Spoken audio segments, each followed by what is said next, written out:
Hello বন্ধুরা, আসসালামু আলাইকুম। কেমন আছেন আপনারা সবাই? আজকে আমি ভাজি বানাইতেছি।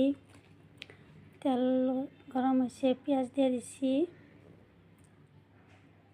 সরিষা তেলে পেঁয়াজ দিয়ে দিছি। পেঁয়াজ আমি ভাজতেছি।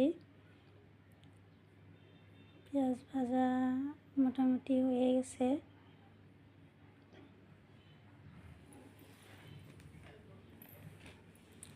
দিয়ে দিচ্ছি, ভাজি দিয়ে দিচ্ছি। এখানে কাঁচামরিচ, হলুদ গুঁড়া, লবণ দিয়ে দিচ্ছি। ভাজি তুমি এখন ঢাইকা দিচ্ছি, একটু লাইটে সাইডে ঢাইকা দিচ্ছি। 5 মিনিট পর আবার ঢাকুন খোলা নাইড়ে দিতেছি, দেখি।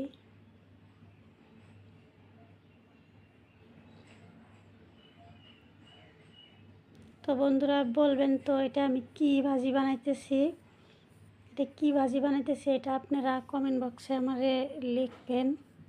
আমি এটার নাম কই নাই, এটা কি ভাজি আপনারা কইেন আমারে। আবার ঢাইকা দিছি লাইরে। প্রায় হয়ে গেছে। ভাজি বানানোর টাইমে একটু ভাজিটা কড়া করে ভাজলে খাইতে ভালো লাগে। যদি ভালো মতো না ভাজা হয় তাহলে পানি পেঁচা লাগে, খাইতে ভালো লাগে না। তো এই ভাজি হলো ভাতের সাথে, রুটির সাথে খাইতে ভালো লাগে। তো বন্ধুরা, আমি তো এটার নাম কইলাম না, আপনারা আমার এটার নাম কমেন্ট বক্সে জানায়েন তো এটা কি ভাজি বানাইছি আমি, এই ভাজির নাম কি।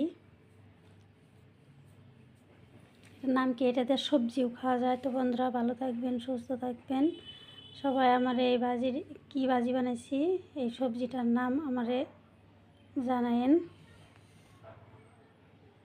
আর এটা আমারে জানাইবেন।